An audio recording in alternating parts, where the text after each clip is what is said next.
हर चीज को अपने मुताबिक करवाने की सनक, ताकत और अति महत्वाकांक्षा किसी को भी नरक के द्वार की तरफ ले जा सकती है। सत्ता और पावर की सनक ने न जाने कितनी ही बार पूरी दुनिया को युद्धों की भेंट चढ़ाया है। इसने स्टालिन, माओ, हिटलर, सद्दाम हुसैन, ईदी अमीन और गद्दाफी जैसे ना जाने कितने क्रूर तानाशाहों को पैदा किया है। और इन क्रूर तानाशाहों की लिस्ट में एक और तानाशाह है जिसने पूरी दुनिया को द्वितीय विश्व युद्ध में झोंक दिया था, जिसने इटली के लोगों पर 2 दशक से अधिक समय तक शासन किया और लाखों लोगों को मौत के घाट उतारा, जिसने फैशिज्म को जन्म दिया और यहाँ तक कि जिसे हिटलर जैसा तानाशाह भी अपना आइडल मानता था। दोस्तों, उस तानाशाह का नाम था Benito Mussolini. Benito Mussolini 20th century का पहला फैशिस्ट डिक्टेटर था और डेमोक्रेसी के रक्षक की खाल में छुपा एक तानाशाह मुसोलिनी मानव इतिहास में अपनी क्रूरताओं के लिए बहुत ज्यादा बदनाम है। हालांकि एक समय ऐसा भी था दोस्तों जब इटली की जनता इसे भगवान की तरह पूजती थी और जिसके एक आदेश पर लाखों लोगों की भीड़ खड़ी हो जाती थी। लेकिन फिर सवाल ये उठता है कि उसने ऐसा क्या किया जो लोग उससे नफरत करने लगे और लोकतंत्र की बात करने वाला मुसोलिनी कैसे इतना खतरनाक बन गया, कैसे उसने फैशिज्म को जन्म दिया और कैसे इसका खात्मा हुआ। इन सभी सवालों के जवाब आपको इस वीडियो में तो जरूर मिलेंगे, लेकिन उससे पहले हम बात करेंगे मुसोलिनी के बारे में कि वो कौन था और कैसे उसने सत्ता तक की राह तय की। दोस्तों, ये वीडियो हमारी द डिक्टेटर सीरीज की दूसरी कड़ी है जिसमें हम विश्व भर के उन क्रूर तानाशाहों की बात करेंगे जिन्होंने न केवल जीवित रहते समाज को शर्मसार किया बल्कि मरने के बाद भी वो समाज पर एक गहरा प्रभाव छोड़ गए। तो ये वीडियो काफी इंटरेस्टिंग होने वाली है दोस्तों, तो एंड तक जरूर बने रहिए। नमस्कार दोस्तों, मैं हूं शशांक पांडे और आप देख रहे हैं वर्ल्ड अफेयर्स। लेकिन दोस्तों, इससे पहले हम इस वीडियो में आगे बढ़े, मैं आप सभी के साथ एक इंपॉर्टेंट इन्फॉर्मेशन शेयर करना चाहता हूं। दोस्तों, अनअकैडमी जो कि इंडिया का बेस्ट प्लेटफॉर्म है फॉर यूपीएससी प्रिपरेशन, उसने अपने यूपीएससी सब्सक्रिप्शन के प्राइसेस ड्रास्टिकली रिड्यूस कर दिए हैं। अनअकैडमी का UPSC CSC subscription for 15 month जो कि वर्थ है 49,999 रुपीज का, अब उसके प्राइसेस रिड्यूस करके मात्र 24,999 कर दिए गए हैं, which has been the lowest ever. और ये ऑफर केवल लिमिटेड पीरियड के लिए वैलिड है, तो आप अभी जाइए और सब्सक्राइब कीजिए and don't forget to use the coupon code world affairs to get massive discounts. और चलिए अब वीडियो पर वापस आते हैं। Who was Mussolini and how did he become the Prime Minister of Italy? दोस्तों, मुसोलिनी का जन्म 29 जुलाई 1883 को नॉर्दर्न इटली के दोविया दे प्रेरापियो नाम के शहर में हुआ था। उसके फादर एलिसैंड्रो मुसोलिनी एक लोहार यानी ब्लैक स्मिथ थे जो सोशलिस्ट विचारधारा को फॉलो करते थे। दोस्तों, अगर आपको सोशलिस्ट या सोशलिज्म के बारे में नहीं पता तो आपको ये बता दूं कि ये एक पॉलिटिकल और इकोनॉमिक सिस्टम है जिसमें प्रोडक्शन या प्रॉपर्टी पर पूरे समाज या समाज में रहने वाले लोगों का स्वामित्व होता है और गवर्नमेंट द्वारा इसे कंट्रोल नहीं किया जाता। सोशलिज्म इक्वालिटी को बढ़ावा देता है और क्लास बेस्ड एक्सप्लॉयटेशन को खत्म करता है, यानी यहाँ पर पूरी तरीके से पब्लिक वेलफेयर पर फोकस होता है। दोस्तों, क्योंकि मुसोलिनी के फादर काफी गरीब थे और वर्क क्लास में होने की वजह से वे सोशल राइट से वंचित थे, इसीलिए मुसोलिनी के फादर का सोशलिज्म के प्रति झुकाव होना जायज था, जिसका प्रभाव आगे चलकर मुसोलिनी पर भी पड़ा। दोस्तों, भले ही बेनितो मुसोलिनी के फादर की इकोनॉमिक कंडीशन अच्छी नहीं थी, लेकिन फिर भी उन्होंने मुसोलिनी को काफी अच्छी शिक्षा दी। अब ये बात अलग है कि मुसोलिनी पर उसका प्रभाव हुआ या नहीं, ये तो हमें नहीं पता, और ऐसा मैं इसलिए कह रहा हूँ क्योंकि महज 10 साल की उम्र में उसने अपने एक क्लासमेट के हाथ में चाकू मार दिया था, जिसके बाद मुसोलिनी के फादर ने उसे रिलीजियस बोर्डिंग स्कूल भेज दिया था। इस दौरान इटली की राजनीति में उथल पुथल मची हुई थी और इटली की औपनिवेशिक नीतियों ने देश को संकट में डाल दिया था और देश में आर्थिक कठिनाइयां और राजनीतिक भ्रष्टाचार के साथ साथ विदेश में सैन्य विफलता ने पूरे देश में दंगों और विद्रोहों को भड़का दिया। दोस्तों, मुसोलिनी ये सब देखते हुए बड़ा हो रहा था और उसे अपने मजदूर वर्ग के खिलाफ हो रही कठिनाइयों का पता चल गया। बचपन से ही वो लोगों को इस दर्द से मुक्ति दिलाना चाहता था और उसे अपने आसपास हो रहे अत्याचार और अन्याय बर्दाश्त नहीं होते थे। वो इस अन्यायपूर्ण व्यवस्था को उखाड़ फेंकने का सपना बचपन से ही देखने लगा और दोस्तों, इस सपने को पूरा करने के लिए उसने बड़े होकर जर्नलिज्म का फील्ड चुना और जर्नलिस्ट बन वो सोशलिस्ट मूवमेंट में हिस्सा लेने लगा। धीरे धीरे वो मूवमेंट की आवाज बनने लगा और एक पॉलिटिकल जर्नलिस्ट और पब्लिक स्पीकर के रूप में उसने काफी पॉपुलैरिटी हासिल की। इस दौरान उसने एक इंटेलेक्चुअल इमेज बिल्ड की और अपने क्रिटिकल स्पीचेस के कारण उसकी पहचान यंग सोशलिस्ट में सबसे ब्रिलियंट और डेंजरस कम्युनिस्ट लीडर के रूप में बन चुकी थी। वो अपने आर्टिकल्स में कम्युनिस्ट थिंकर कार्ल मार्क्स की प्रशंसा करता था और अपने आर्टिकल्स और स्पीचेस के जरिए वो इतना फेमस हो गया था कि 1912 में से सोशलिस्ट पार्टी के ऑफिशियल न्यूज़पेपर अवंती का एडिटर बना दिया गया। साल 1914 में फर्स्ट वर्ल्ड वॉर की शुरुआत हुई और साथ ही इटली की राजनीति में बदलाव आना भी शुरू हो गया। इसी दौरान मुसोलिनी ने एक आर्टिकल लिखा और इस आर्टिकल ने पूरी इटली में कोहराम मचा दिया। उस आर्टिकल में उसने लिखा था कि इटली को न्यूट्रल ना रहकर अलाइड देशों के साथ मिलकर वॉर में उतरना चाहिए, और इतने भड़काऊ आर्टिकल के बाद सोशलिस्ट पार्टी ने उसे निकाल दिया और साथ ही पार्टी ने उससे अपना नाता भी तोड़ दिया। अब उसे ये समझ आ रहा था कि मजदूर वर्ग से निकलने के लिए पावर होनी बहुत जरूरी है, और इसी कारण उसने जर्नलिज्म छोड़ दी और पूरी तरीके से राजनीति में उतर गया। उसकी अपनी एक अलग पॉलिटिकल आइडियोलॉजी थी जिसका आधार उसने नेशनलिज्म बनाया, और वो क्लास स्ट्रगल के बजाय नेशनल स्ट्रगल में विश्वास करने लगा। साल 1918 में फर्स्ट वर्ल्ड वॉर खत्म हो गई, लेकिन इटली पर युद्ध का साफ असर देखा जा सकता था। इटली समेत पूरी दुनिया के तमाम देशों में चाहे मजदूर वर्ग हो, किसान वर्ग हो या मध्यम वर्ग हो, इन सभी वर्गों के लोग परेशान थे और उनके कामकाज की हालत खराब हो चुकी थी। उनका हर तरीके से शोषण किया जाता था और गरीबी निरंतर बढ़ती जा रही थी, और इन सब चीजों के कारण लोगों के कामकाज पर भी दुष्प्रभाव पड़ता जा रहा था। यूरोप के उपनिवेशों में आजादी की मांग पहले से और ज्यादा बढ़ने लगी थी, और इधर अमेरिका विश्व शक्ति बनने की ओर बढ़ रहा था, और वहीं सोवियत संघ और हिटलर का भी उदय हो रहा था। इटली की जनता पूरी तरीके से त्रस्त थी और मौजूदा सोशलिस्ट पार्टी भी जनता की समस्याओं को सुलझाने में असमर्थ थी, जिसकी वजह से लोगों में सरकार के प्रति विरोध उभर रहा था। और मुसोलिनी ने इस मौके का भरपूर फायदा उठाया और नेशन फर्स्ट का नारा दिया। उसने हर मुद्दे पर सरकार को घेरा और उसने अनएम्प्लॉयड, रिबल सोशलिस्ट, नेशनलिस्ट और इस तरह के दूसरे लोगों को अपने साथ जोड़ा। और मुसोलिनी के साथ सबसे ज्यादा इटली के पूर्व सैनिक आए जो फर्स्ट वर्ल्ड वॉर के बाद अनएम्प्लॉयड हो चुके थे, और वो सभी लोग इटली की सरकार और उसकी पॉलिसी से डिससैटिस्फाइड और डिसअपॉइंटेड थे। ऐसा लग रहा था कि समय उसका साथ दे रहा था, और वो अक्सर अपनी स्पीचेस में ये तर्क देता था कि एक मजबूत लीडर ही इटली को इस त्रासदी से निकाल सकता है। इसके बाद साल 1919 में मुसोलिनी ने अपनी एक पॉलिटिकल पार्टी फैशी इटालियानी दी कॉबितिमेंटो यानी नेशनल फैसिस्ट पार्टी का एस्टैब्लिशमेंट किया, जिसमें उसने अपने जैसी विचारधारा वाले लोगों को शामिल किया। उसे लोगों का भारी समर्थन मिल रहा था और अगले 2-3 साल में उसकी पार्टी से लाखों लोग जुड़ गए।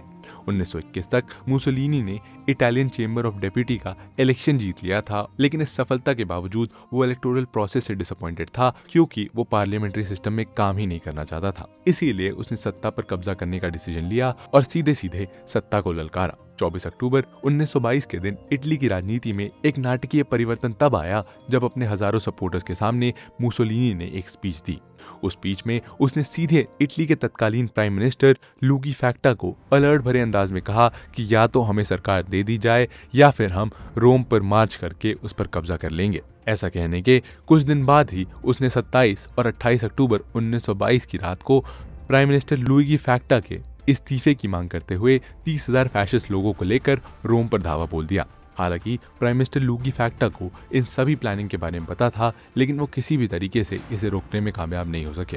फैक्टा और उनके मंत्रियों ने किंग इमैनुअल विक्टर III को इमरजेंसी लगाने और मार्शल लॉ लगाने की सलाह दी, लेकिन किंग इमैनुअल विक्टर III ने सलाह ना मानते हुए इस पर इनकार कर दिया, जिसका रिजल्ट ये हुआ कि प्राइम मिनिस्टर लुगी फैक्टा को सत्ता छोड़नी पड़ी, जिसके बाद किंग विक्टर इमैनुअल III ने सत्ता मुसोलिनी को सौंप दी और 30 अक्टूबर 1922 को वो इटली का प्राइम मिनिस्टर बन गया। प्राइम मिनिस्टर बनते ही उसने शासन की सारी शक्तियों को अपने हाथ में ले लिया और इस तरह से शुरू हुआ इटली पर तानाशाह बेनिटो मुसोलिनी का राज। आइए अब जानते हैं कि मुसोलिनी प्रधानमंत्री से तानाशाह कैसे बना। How did Mussolini transition from a prime minister to a dictator. दोस्तों, मुसोलिनी ने प्राइम मिनिस्टर बनते ही सत्ता पर मोनोपोली एस्टैब्लिश करने की प्लानिंग शुरू कर दी। उसने सरकार के महत्वपूर्ण पदों पर अपने सपोर्टर्स को अपॉइंट कर दिया और उसने जुडिशरी की पावर को खत्म करते हुए जूरी ट्रायल को खत्म कर दिया और साथ ही इंडिपेंडेंट प्रेस पर रोक लगाते हुए प्रेस पर सेंसरशिप लगा दी।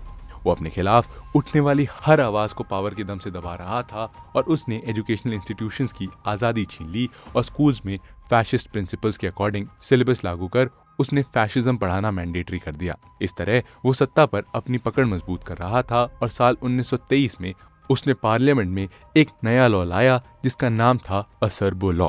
असर्बो लॉ में कहा गया था कि जिस भी पार्टी को सबसे ज्यादा वोट मिलेंगे उसे पार्लियामेंट में 2/3 सीट्स मिलेंगी, भले ही उसे 2/3 सीट्स पर वोट ना मिले हों। और इसी लॉ की मदद से 1924 में वो सत्ता में आया। दोस्तों, जिस डेमोक्रेसी की रक्षा का सहारा लेते हुए मुसोलिनी सत्ता में आया था, उसी डेमोक्रेसी को खत्म करते हुए 1925 में पर्सनल डिक्टेटरशिप को फेवर करते हुए उसने तख्ता पलट कर दिया और 24 दिसंबर 1925 को decree of power of the head of government को खत्म कर दिया और उसने घोषणा की कि अब prime minister he head of government होगा। यानी अब प्राइम मिनिस्टर की पार्लियामेंट के प्रति कोई रिस्पॉन्सिबिलिटी नहीं थी और केवल राजा ही प्राइम मिनिस्टर को हटा सकता था। इसके अलावा प्राइम मिनिस्टर की अनुमति के बिना पार्लियामेंट में कोई एजेंडा भी नहीं रखा जा सकता था, जिससे मुसोलिनी को सभी प्रकार की असहमति को रोकने की पावर मिल गई। पावर हाथ में आते ही मुसोलिनी ने लोगों पर पहले से अधिक शोषण करना शुरू कर दिया और लोगों को मरवाना अब इटली में एक आम बात हो गई थी। 1925 में मुसोलिनी ने इल ड्यूज यानी द लीडर का टाइटल अडॉप्ट किया। और दोस्तों, यहाँ आप सोच रहे होंगे कि मुसोलिनी जो सब कर रहा था वो तो एक तानाशाह करता है, लेकिन फिर भी लोगों के बीच वो फेमस क्यों था और क्यों लोग उसे ईश्वर की तरह पूछते थे? तो चलिए अब इसे ही जानते हैं। Why was Mussolini so famous among the people? दोस्तों, सत्ता में आने का मुसोलिनी का उद्देश्य वॉर और रेवोल्यूशनरी इफेक्ट से देश को मुक्त कराना था और देश की प्रोडक्शन को बढ़ावा देना था। उस समय इटली का मॉनेटरी सिस्टम कोलैप्स हो चुका था और आर्थिक रूप से कमजोर हो रहा था। इसीलिए उसने 1928 में न्यू टैक्स लागू कर बजट को बैलेंस किया, जिसकी वजह से करेंसी का प्राइस स्टेबल होकर ग्रोथ बढ़ाने लगा। इंडस्ट्रियल सिस्टम में उसने सुधार कर स्मॉल स्केल की इंडस्ट्रीज को डेवलप करने में मदद की और लेबरर्स के लिए काफी सुधार किया और उसने कई प्राइवेट और पब्लिक इंडस्ट्रीज को भी शुरू किया। वैसे तो मुसोलिनी की रिलीजन में कोई खास दिलचस्पी नहीं थी। पहले वो खुद को नास्तिक कहता था और अक्सर कैथोलिक चर्च के खिलाफ बोलता था, लेकिन इटली एक मजबूत कैथोलिक कंट्री था और चर्च उसकी फैशिस्ट गवर्नमेंट का विरोध ना करे, इसके लिए उसने प्रो कैथोलिक पॉलिसीज को अपनाया और उसके बाद 1929 में उसने चर्च के साथ एक ट्रीटी साइन की, जिसके अनुसार कैथोलिसिज्म को स्टेट रिलीजन बना दिया गया और इसके बदले में चर्च ने मुसोलिनी के फैशिस्ट स्टेट को स्वीकार कर लिया और मुसोलिनी ने पोप को चर्च इंस्टीट्यूशन में रिलीजियस एजुकेशन देने का अधिकार दिया। उसने फॉरेन कंट्रीज पर डिपेंडेंसीज को खत्म किया और साथ ही एग्रीकल्चर प्रोडक्शन में सुधार करते हुए साइंटिफिक मेथड से खेती करने पर बल दिया।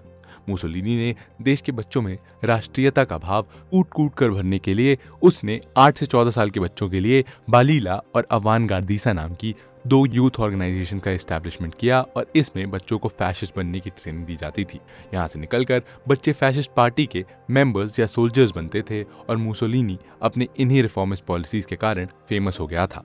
हालांकि कुछ साल बाद वो निरंकुश तानाशाही के रूप में आ गया और उसने ठान लिया कि अब वो लंबे समय तक इटली की सत्ता में बने रहना चाहता है और इसीलिए उसने ऐसे ऐसे कानून बनाए जिससे उसे कोई सत्ता से न हटा पाए और ऐसे ही डेमोक्रेसी की हत्या कर मुसोलिनी का शासन पूरी तरीके से निरंकुश हो गया और उसने कहा कि देश में केवल फाशिस्ट दल ही जीवित रह सकता है, क्योंकि यही देश का विकास कर सकता है। लेकिन फिर ऐसा कुछ हुआ कि मुसोलिनी का शासन खत्म हो गया। आइए दोस्तों जानते हैं कैसे। The end of Mussolini. दोस्तों, मुसोलिनी की पॉलिसी एक्सपेंशनिज्म की थी और वो युद्ध को सही मानते हुए शांति को बेकार मानता था। उसका मानना था कि दुनिया के ताकतवर देशों का ये अधिकार है कि वो कमजोर देशों पर शासन करें। इस सोच से वो फिजिकल स्ट्रेंथ, डिसिप्लिन, ओबीडियंस और करेज जैसी मिलिट्री वैल्यूज पर प्राउड करता था और वो कहता था कि पूरी जिंदगी की शांति से अच्छा युद्ध भूमि पर बिताया हुआ 1 मिनट है। अपनी इसी सोच से इंस्पायर्ड होकर उसने इटली को बहुत से युद्धों में शामिल किया और 1935 में मुसोलिनी ने एक गरीब अफ्रीकी देश इथियोपिया पर आक्रमण कर दिया और इथियोपिया ने इससे पहले एक लड़ाई में इटली को हरा दिया था। इसी का बदला लेने के लिए मुसोलिनी ने इथियोपिया पर एयरक्राफ्ट और पॉइजन गैस से आक्रमण किया। 1939 में उसने हिटलर के साथ पैक्ट ऑफ स्टील साइन किया था, जिसके अनुसार युद्ध होने पर दोनों देश एक दूसरे को सैन्य और आर्थिक मदद करने को प्रतिबद्ध हो गए। इस ट्रीटी के कुछ महीनों ही बाद हिटलर ने पोलैंड पर आक्रमण कर सेकेंड वर्ल्ड वॉर को आरंभ कर दिया, जिससे इटली एक्सेस पावर्स के सपोर्ट में आ गया।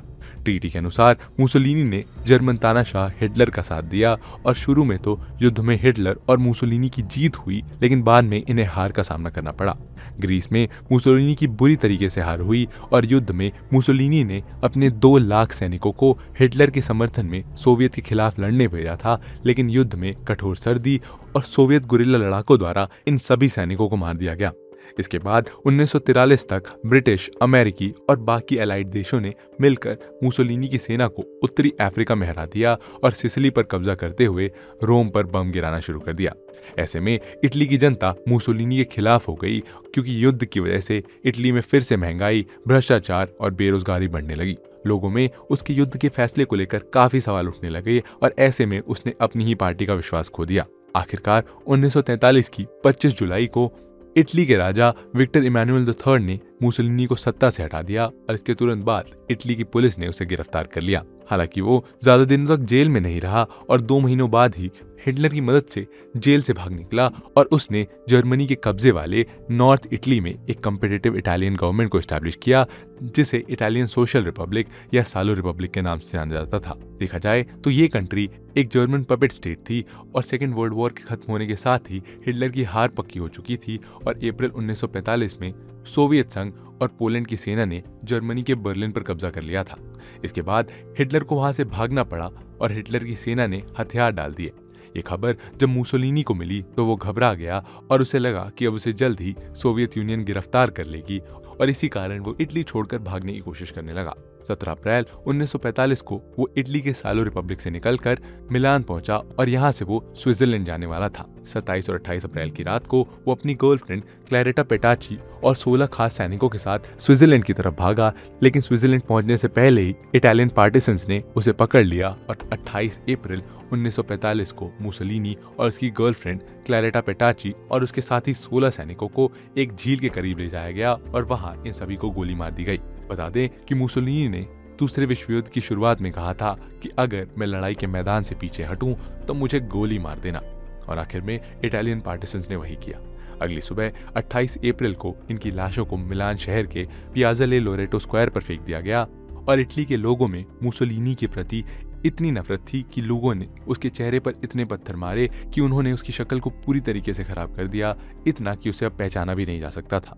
उसके शव पर एक महिला ने 5 गोलियां मारी और लोग उसके शव पर चढ़ गए और उसे अपने पैरों से कुचला। मुसोलिनी ने अपने खिलाफ बोलने वाले लाखों लोगों की हत्याएं करवाई थी और लोगों ने फैशिस्ट के खात्मे के प्रतीक के रूप में उसके शव को चौक पर उल्टा लटका दिया और उसकी मौत पर इटली के सभी लोगों ने जश्न मनाया। और दोस्तों, इतिहासकारों का तो ये भी मानना है कि मुसोलिनी के शव के साथ की गई बदसलूकी ही शायद वो कारण थी जिसने हिटलर को आत्महत्या करने और अपने शव को जला देने के लिए प्रेरित किया था। कंक्लूजन, तो दोस्तों, इस तरह एक क्रूर तानाशाह का अंत हुआ।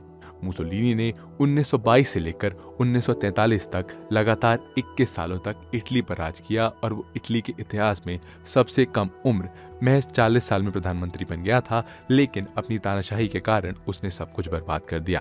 अपने ही लोगों के मन में खुद के प्रति उसने नफरत की भावना को उत्पन्न कर दिया और इसी कारण उसका अंत इतना दर्दनाक हुआ। बाकी दोस्तों, आपको कैसी लगी ये वीडियो जरूर बताइए हमें कमेंट सेक्शन में। साथ ही हमें ये भी बताइए कि आप नेक्स्ट वीडियो में कौन से डिक्टेटर की स्टोरी सुनना पसंद करेंगे। मिलते हैं दोस्तों आपसे ऐसे ही एक और इंटरेस्टिंग और इन्फॉर्मेटिव वीडियो के साथ। तब तक के लिए जय हिंद।